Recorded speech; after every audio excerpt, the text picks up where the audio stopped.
मेरे प्यारे देशवासियों, नमस्कार। मन की बात की शुरुआत में आज मैं आप सबके साथ एक खुशखबरी साझा करना चाहता हूं। हर भारतीय को यह जानकर गर्व होगा कि देवी अन्नपूर्णा की एक बहुत पुरानी प्रतिमा कनाडा से वापस भारत आ रही है।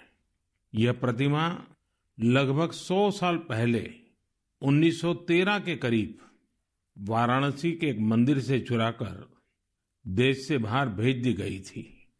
मैं कनाडा की सरकार और इस पुण्य कार्य को संभव बनाने वाले सभी लोगों का इस सहृदयता के लिए आभार प्रकट करता हूं। माता अन्नपूर्णा का काशी से बहुत ही विशेष संबंध है। अब उनकी प्रतिमा का वापस आना हम सभी के लिए सुखद है। माता अन्नपूर्णा की प्रतिमा की तरह ही हमारी विरासत की अनेक अनमोल धरोहरें अंतर्राष्ट्रीय गिरोहों का शिकार होती रही है। ये गिरोह अंतर्राष्ट्रीय बाजार में इन्हें बहुत ऊंची कीमत पर बेचते हैं। अब इन पर सख्ती तो लगाई ही जा रही है। इनकी वापसी के लिए भारत ने अपने प्रयास भी बढ़ाए हैं। ऐसी कोशिशों की वजह से बीते कुछ वर्षों में भारत कई प्रतिमाओं और कलाकृतियों को वापस लाने में सफल रहा है। माता अन्नपूर्णा की प्रतिमा की वापसी के साथ एक संयोग ये भी जुड़ा है कि कुछ दिन पूर्व ही वर्ल्ड हेरिटेज वीक मनाया गया है। वर्ल्ड हेरिटेज वीक संस्कृति प्रेमियों के लिए पुराने समय में वापस जाने, उनके इतिहास के अहम पड़ावों को पता लगाने का एक शानदार अवसर प्रदान करता है। कोरोना कालखंड के बावजूद भी इस बार हमने इनोवेटिव तरीके से लोगों को ये हेरिटेज वीक मनाते देखा। क्राइसिस में कल्चर बड़े काम आता है। इससे निपटने में अहम भूमिका निभाता है। टेक्नोलॉजी के माध्यम से भी कल्चर एक इमोशनल रिचार्ज की तरह काम करता है। आज देश में कई म्यूजियम्स और लाइब्रेरीज अपने कलेक्शन को पूरी तरह से डिजिटल बनाने पर काम कर रहे हैं। दिल्ली में हमारे राष्ट्रीय संग्रहालय ने इस संबंध में कुछ सराहनीय प्रयास किए हैं।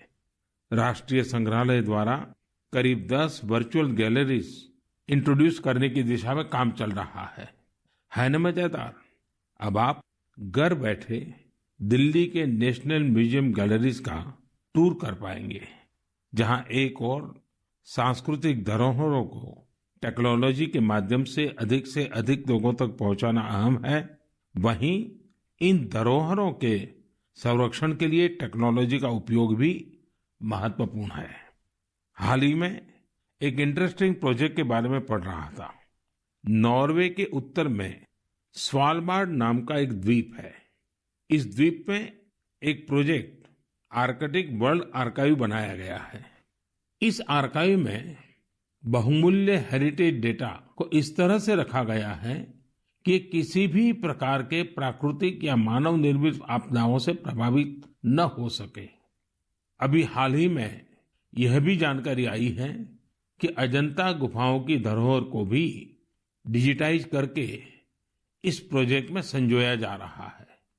इसमें अजंता गुफाओं की पूरी झलक देखने को मिलेगी। इसमें डिजिटलाइज और रिस्टोर्ड पेंटिंग के साथ साथ इससे संबंधित दस्तावेज और कोट्स भी शामिल होंगे। साथियों, महामारी ने एक और जहां हमारे काम करने के तौर तरीकों को बदला है, तो दूसरी ओर प्रकृति को नए ढंग से अनुभव करने का भी अवसर दिया है। प्रकृति को देखने के हमारे नजरिए में भी बदलाव आया है। अब हम सर्दियों के मौसम में कदम रख रहे हैं। हमें प्रकृति के अलग अलग रंग देखने को मिलेंगे। पिछले कुछ दिनों से इंटरनेट चेरी ब्लॉसम की वायरल तस्वीरों से भरा हुआ है। आप सोच रहे होंगे, जब मैं चेरी ब्लॉसम की बात कर रहा हूं तो जापान की इस प्रसिद्ध पहचान की बात कर रहा हूं, लेकिन ऐसा नहीं है। ये जापान की तस्वीरें नहीं है, ये अपने मेघालय के शिलांग की तस्वीरें हैं। मेघालय की खूबसूरती को इन चेरी ब्लॉसम्स ने और बढ़ा दिया है। साथियों, इस महीने 12 नवंबर से डॉक्टर सलीम अली जी का 125वां जयंती समारोह शुरू हुआ है। डॉक्टर सलीम ने पक्षियों की दुनिया में बर्ड वॉचिंग को लेकर उल्लेखनीय कार्य किया है।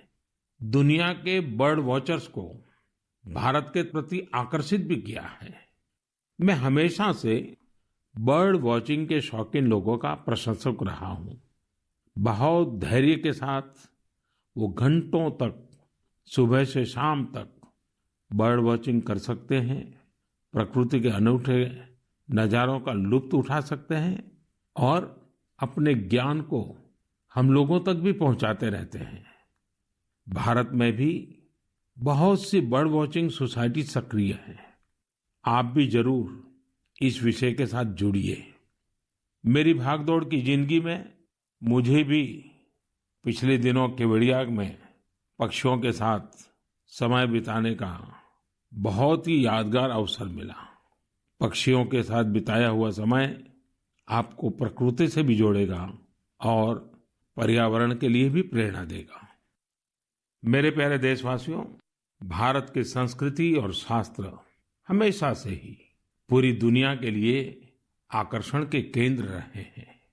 कई लोग तो इनकी खोज में भारत आए और हमेशा के लिए यहीं के होकर रह गए, तो कई लोग वापस अपने देश जाकर इस संस्कृति के संवाहक बन गए।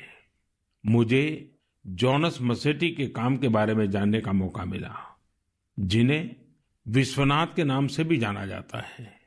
जोनस ब्राजील में लोगों को वेदांत और गीता सिखाते हैं। वे विश्व विद्या नाम की एक संस्था चलाते हैं, जो रियो डी जेनेरो से घंटे भर की दूरी पर पेट्रोपोलिस के पहाड़ों में स्थित है। जॉनस ने मैकेनिकल इंजीनियरिंग की पढ़ाई करने के बाद स्टॉक मार्केट में अपनी कंपनी में काम किया। बाद में उनका रुझान भारतीय संस्कृति और खासकर वेदांत की तरफ हो गया। स्टॉक से लेकर के स्पिरिचुअलिटी तक वास्तव में उनकी एक लंबी यात्रा है। जॉनस ने भारत में वेदांत दर्शन का अध्ययन किया और 4 साल तक वे कोयम्बतूर के आर्ष विद्या गुरुकुलम में रहे। जॉनस में एक और खासियत है, वह अपने मैसेज को आगे पहुंचाने के लिए टेक्नोलॉजी का प्रयोग कर रहे हैं। वह नियमित रूप से ऑनलाइन प्रोग्राम्स करते हैं। वे प्रतिदिन पॉडकास्ट करते हैं। पिछले 7 वर्षों में जॉनस ने वेदांत पर अपने फ्री ओपन कोर्सेज के माध्यम से 1.5 लाख से अधिक स्टूडेंट्स को पढ़ाया है। जॉनस न केवल एक बड़ा काम कर रहे हैं, बल्कि उसे एक ऐसी भाषा में कर रहे हैं जिसे समझने वालों की संख्या भी बहुत अधिक है। लोगों में इसको लेकर काफी रुचि है कि कोरोना और क्वारंटाइन के इस समय में वेदांत कैसे मदद कर सकता है। मन की बात के माध्यम से मैं जॉनस को उनके प्रयासों के लिए बधाई देता हूं और उनके भविष्य के प्रयासों के लिए शुभकामनाएं देता हूं। साथियों, इसी तरह अभी एक खबर पर आपका ध्यान जरूर गया होगा। न्यूजीलैंड में वहां के नवनिर्वाचित एमपी डॉक्टर गौरव शर्मा ने विश्व की प्राचीन भाषाओं में से एक संस्कृत भाषा में शपथ ली है। एक भारतीय के तौर पर भारतीय संस्कृति का ये प्रसार हम सबको गर्व से भर देता है। मन की बात के माध्यम से मैं गौरव शर्मा जी को शुभकामनाएं देता हूं। हम सभी की कामना है वो न्यूजीलैंड के लोगों की सेवा में नई उपलब्धियां प्राप्त करें।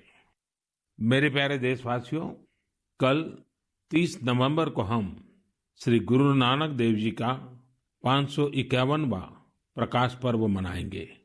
पूरी दुनिया में गुरु नानक देव जी का प्रभाव स्पष्ट रूप से दिखाई देता है। वैंकूवर से वेलिंगटन तक, सिंगापुर से साउथ अफ्रीका तक उनके संदेश हर तरफ सुनाई देते हैं। गुरु ग्रंथ साहिब में कहा गया है, सेवक को सेवा बन आई, यानी सेवक का काम सेवा करना है। बीते कुछ वर्षों में कई अहम पड़ाव आए और एक सेवक के तौर पर हमें बहुत कुछ करने का अवसर मिला। गुरु साहिब ने हमसे सेवा ली।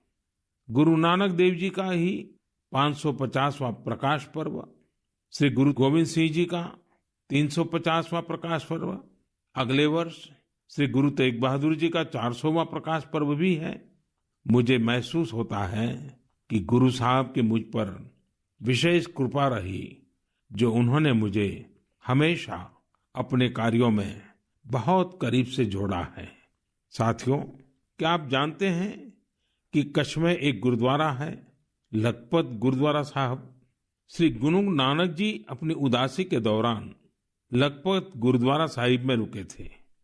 2001 के भूकंप से इस गुरुद्वारे को भी नुकसान पहुंचा था। यह गुरु साहिब की कृपा ही थी कि मैं इसका जीर्णोद्धार सुनिश्चित कर पाया। न केवल गुरुद्वारा की मरम्मत की गई, बल्कि उसके गौरव और भव्यता को भी फिर से स्थापित किया गया। हम सबको गुरु साहिब का भरपूर आशीर्वाद भी मिला। लखपत गुरुद्वारा के संरक्षण के प्रयासों को 2004 में UNESCO Asia Pacific heritage award में अवार्ड ऑफ डिस्टिंक्शन दिया गया। अवार्ड देने वाली जूरी ने यह पाया कि मरम्मत के दौरान शिल्प से जुड़ी बारीकियों का विशेष ध्यान रखा गया। जूरी ने यह भी नोट किया कि गुरुद्वारा के पुनर्निर्माण कार्य में सिख समुदाय की न केवल सक्रिय भागीदार रही, बल्कि उनके ही मार्गदर्शन में यह काम हुआ। लखपत गुरुद्वारा जाने का सौभाग्य मुझे तब भी मिला था जब मैं मुख्यमंत्री भी नहीं था। मुझे वहां जाकर असीम ऊर्जा मिलती थी। इस गुरुद्वारे में जाकर हर कोई खुद को धन्य महसूस करता है। मैं इस बात के लिए बहुत कृतज्ञ हूं कि गुरु साहब ने मुझसे निरंतर सेवा ली है। पिछले वर्ष नवंबर में ही करतारपुर साहिब कॉरिडोर का खुलना बहुत ही ऐतिहासिक रहा। इस बात को मैं जीवन भर अपने हृदय में संजोकर रखूंगा। ये हम सभी का सौभाग्य है कि हमें श्री दरबार साहिब की सेवा करने का एक और अवसर मिला। विदेश में रहने वाले हमारे सिख भाई बहनों के लिए अब दरबार साहिब की सेवा के लिए राशि भेजना और आसान हो गया है। इस कदम से विश्व भर की संगत दरबार साहिब के और करीब आ गई है। साथियों, ये गुरु नानक देव जी ही थे जिन्होंने लंगर की परंपरा शुरू की थी, और आज हमने देखा कि दुनिया भर में सिख समुदाय ने किस प्रकार कोरोना के इस समय में लोगों को खाना खिलाने की अपनी परंपरा को जारी रखा है। मानवता की सेवा की ये परंपरा हम सभी के लिए निरंतर प्रेरणा का काम करती है। मेरी कामना है हम सभी सेवक की तरह काम करते रहें। गुरु साहिब मुझसे और देशवासियों से इसी प्रकार सेवा लेते रहें। एक बार फिर गुरु नानक जयंती पर मेरी बहुत बहुत शुभकामनाएं। मेरे प्यारे देशवासियों, पिछले दिनों मुझे देश भर की कई यूनिवर्सिटीज के स्टूडेंट के साथ संवाद का, उनकी एजुकेशन जर्नी के महत्वपूर्ण इवेंट्स में शामिल होने का अवसर प्राप्त हुआ है। टेक्नोलॉजी के जरिए मैं आईआईटी गुवाहाटी, आईआईटी दिल्ली, गांधीनगर की दीनदयाल पेट्रोलियम यूनिवर्सिटी, दिल्ली की जेएनयू, मैसूर यूनिवर्सिटी और लखनऊ यूनिवर्सिटी के विद्यार्थियों से कनेक्ट हो पाया। देश के युवाओं के बीच होना बेहद तरोताजा करने वाला और ऊर्जा से भरने वाला होता है। विश्वविद्यालय के परिसर तो एक तरह से मिनी इंडिया की तरह होते हैं।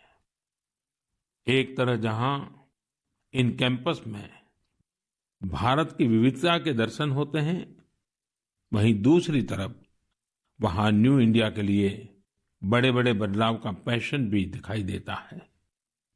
कोरोना से पहले के दिनों में जब मैं रूबरू किसी इंस्टीट्यूशन के इवेंट में जाता था, तो ये आग्रह भी करता था कि आसपास के स्कूलों से गरीब बच्चों को भी उस समारोह में आमंत्रित किया जाए। वो बच्चे उस समारोह में मेरे स्पेशल गेस्ट बनकर आते रहे हैं। एक छोटा सा बच्चा उस भव्य समारोह में किसी युवा को डॉक्टर, इंजीनियर, साइंटिस्ट बनते देखता है किसी को मेडल लेते हुए देखता है तो उसमें नए सपने जगते हैं। मैं भी कर सकता हूँ, यह आत्मविश्वास जगता है। संकल्प के लिए प्रेरणा मिलती है। साथियों, इसके अलावा एक और बात जानने में मेरी हमेशा रुचि रहती है कि उस इंस्टीट्यूशन के अलुमनाई कौन है। उस संस्थान के अपने अलुमनाई से रेगुलर एंगेजमेंट की व्यवस्था है क्या? उनका अलुमनाई नेटवर्क कितना जीवंत है? मेरे युवा दोस्तों, आप तब तक ही किसी संस्थान के विद्यार्थी होते हैं जब तक आप वहां पढ़ाई करते हैं, लेकिन वहां के अलुमनाई आप जीवन भर रहते हैं। स्कूल कॉलेज से निकलने के बाद दो चीजें कभी खत्म नहीं होती हैं। एक, आपकी शिक्षा का प्रभाव, और दूसरा, आपका अपने स्कूल कॉलेज से लगाव। जब कभी अलुमनाई आपस में बात करते हैं तो स्कूल कॉलेज की उनकी यादों में किताबों और पढ़ाई से ज्यादा कैंपस में बिताया गया समय और दोस्तों के साथ गुजारे गए लम्हे होते हैं। और इन्हीं यादों में से जन्म लेता है एक भाव इंस्टीट्यूशन के लिए कुछ करने का।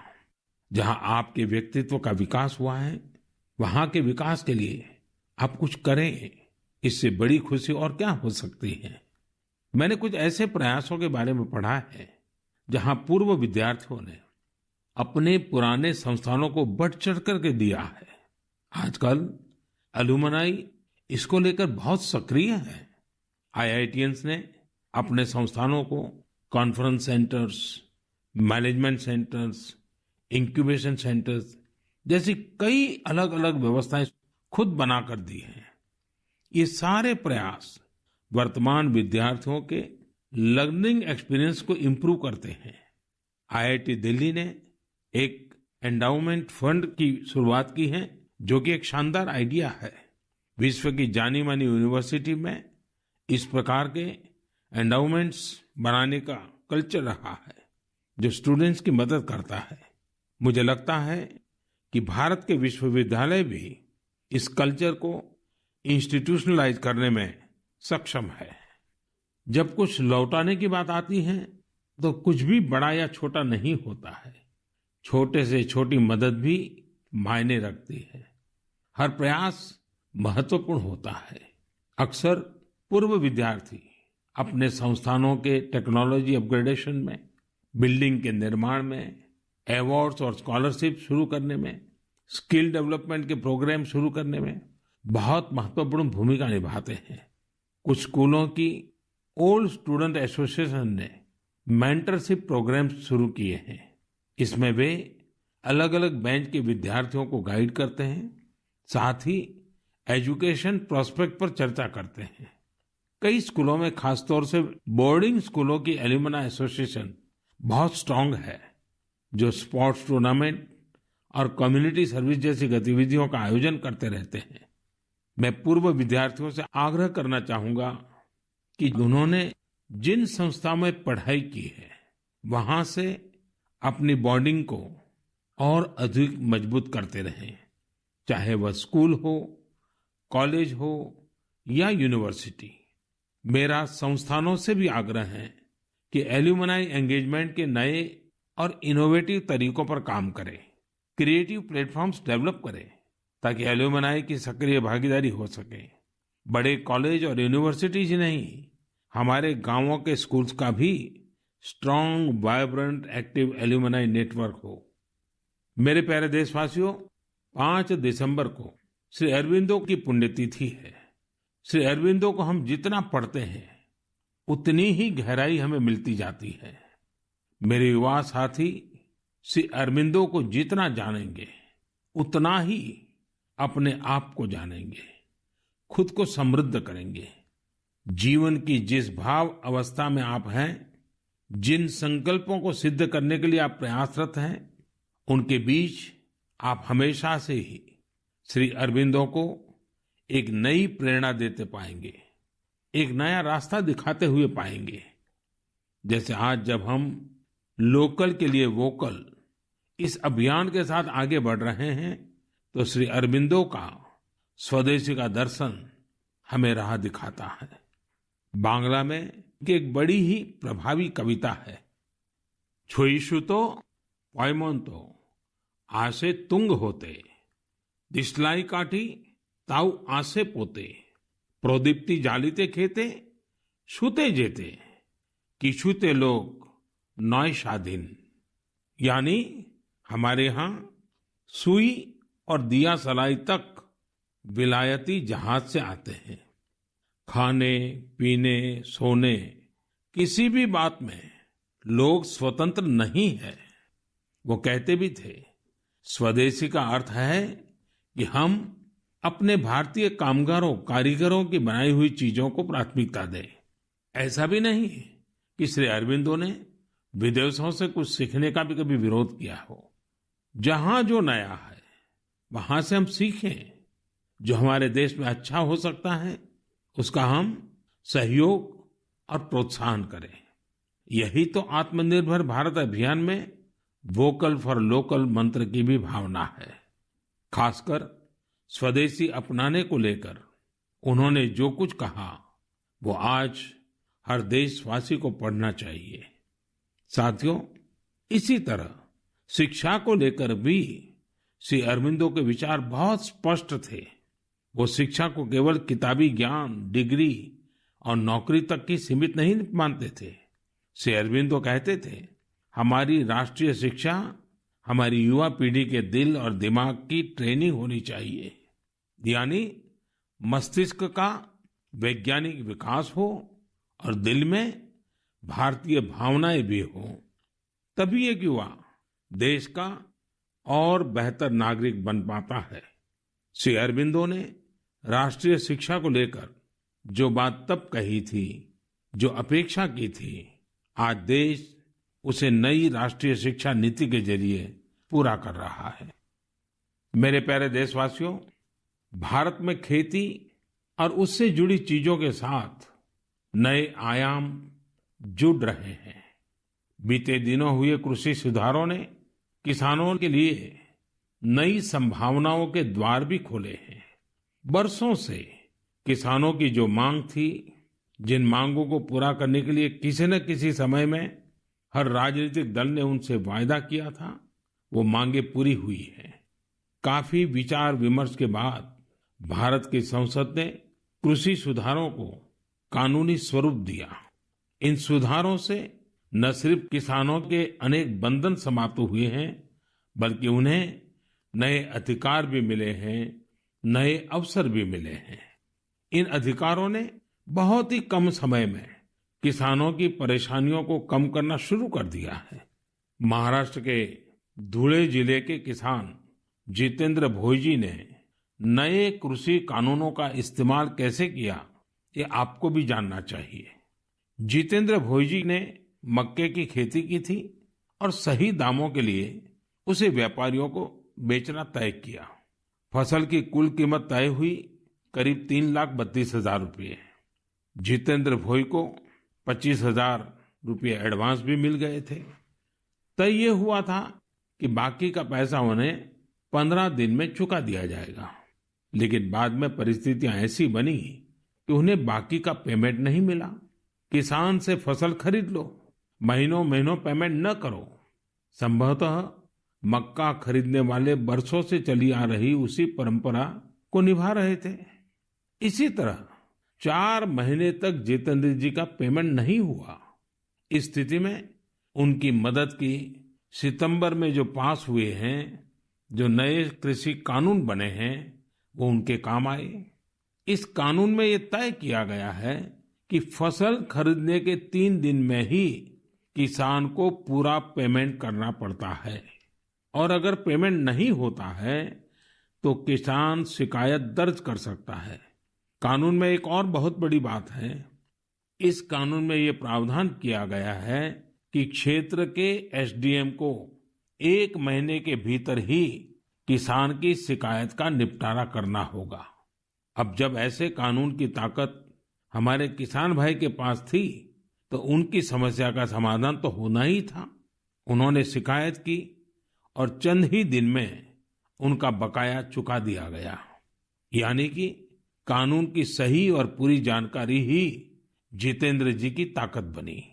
क्षेत्र कोई भी हो, हर तरह के भ्रम और अफवाहों से दूर सही जानकारी हर व्यक्ति के लिए बहुत बड़ा संबल होती है।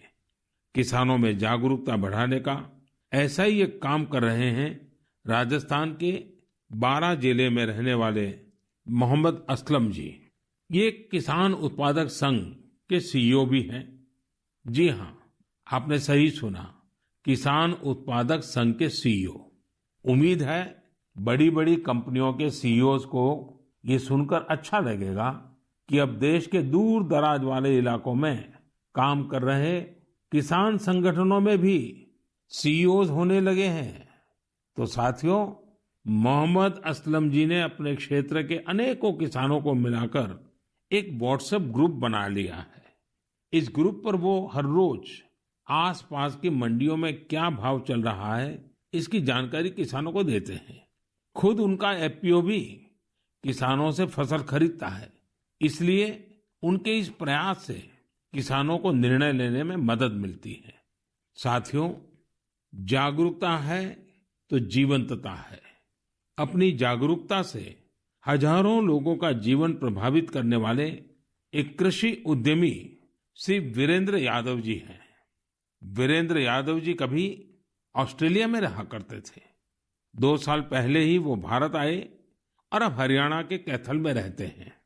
दूसरे लोगों की तरह ही खेती में पराली उनके सामने भी एक बड़ी समस्या थी। इसके सॉल्यूशन के लिए बहुत व्यापक स्तर पर काम हो रहा है। लेकिन आज मन की बात में मैं वीरेंद्र जी को विशेष तौर पर जिक्र इसलिए कर रहा हूं क्योंकि उनके प्रयास अलग है, एक नई दिशा दिखाते हैं। पराली का समाधान करने के लिए वीरेंद्र जी ने पुआल की गांठ बनाने वाली स्ट्रॉ बेलर मशीन खरीदी। इसके लिए उन्हें कृषि विभाग से आर्थिक मदद भी मिली। इस मशीन से उन्होंने पराली के गट्ठे बनाना शुरू कर दिया। गट्ठे बनाने के बाद उन्होंने पराली को एग्रो एनर्जी प्लांट और पेपर मिल को बेच दिया। आप जानकर हैरान रह जाएंगे कि वीरेंद्र जी ने पराली से सिर्फ 2 साल में 1.5 करोड़ रुपए से ज्यादा का व्यापार किया है और उसमें भी लगभग 50 लाख रुपए मुनाफा कमाया है। इसका फायदा उन किसानों को भी हो रहा है जिनके खेतों से वीरेंद्र जी पराली उठाते हैं। हमने कचरे से कंचन की बात तो बहुत सुनी है, लेकिन पराली का निपटारा करके पैसा और पुण्य कमाने का यह अनोखा उदाहरण है। मेरा नौजवानों, विशेषकर कृषि की पढ़ाई कर रहे लाखों विद्यार्थियों से आग्रह है कि वो अपने आसपास के गांवों में जाकर किसानों को आधुनिक कृषि के बारे में, हाल में हुए कृषि सुधारों के बारे में जागरूक करें। ऐसा करके आप देश में हो रहे बड़े बदलाव के सहभागी बनेंगे। मेरे प्यारे देशवासियों, मन की बात में हम अलग अलग भांति भांति के अनेक विषयों पर बात करते हैं, लेकिन एक ऐसी बात को भी 1 साल हो रहा है जिसको हम कभी खुशी से याद नहीं करना चाहेंगे। करीब करीब 1 साल हो रहे हैं जब दुनिया को कोरोना के पहले केस के बारे में पता चला था। तब से लेकर अब तक पूरे विश्व ने अनेक उतार चढ़ाव देखे हैं। लॉकडाउन के दौर से बाहर निकलकर अब वैक्सीन पर चर्चा होने लगी है, लेकिन कोरोना को लेकर किसी भी तरह की लापरवाही अब भी बहुत घातक है। हमें कोरोना के खिलाफ अपनी लड़ाई को मजबूती से जारी रखना है। साथियों, कुछ दिनों बाद ही 6 दिसंबर को बाबा साहब आम्बेडकर की पुण्यतिथि भी है। ये दिन बाबा साहब को श्रद्धांजलि देने के साथ ही देश के प्रति अपने संकल्पों, संविधान ने एक नागरिक के तौर पर अपने कर्तव्यों को निभाने की जो सीख हमें दी है, उसे दोहराने का है। देश के बड़े हिस्से में सर्दी का मौसम भी जोर पकड़ रहा है। अनेक जगहों पर बर्फबारी हो रही है। इस मौसम में हमें परिवार के बच्चों और बुजुर्गों का, बीमार लोगों का विशेष ध्यान रखना है। खुद भी सावधानी बरतनी है। मुझे खुशी होती है जब मैं ये देखता हूं कि लोग अपने आसपास के जरूरतमंदों की भी चिंता करते हैं। गर्म कपड़े देकर उनकी मदद करते हैं। बेसहारा जानवरों के लिए भी सर्दियां बहुत मुश्किल लेकर आती हैं। उनकी मदद के लिए भी बहुत लोग आगे आते हैं। हमारी युवा पीढ़ी इस तरह के कार्यों में बहुत बढ़ चढ़कर सक्रिय होती है। साथियों, अगली बार जब हम मन की बात में मिलेंगे तो 2020 का ये वर्ष समाप्ति की ओर होगा। नई उम्मीदें, नए विश्वास के साथ हम आगे बढ़ेंगे। आप जो भी सुझाव हो, आइडियाज हो, उन्हें मुझ तक जरूर साझा करते रहिए। आप सभी को बहुत बहुत शुभकामनाएं। आप सब स्वस्थ रहें, देश के लिए सक्रिय रहें। बहुत बहुत धन्यवाद।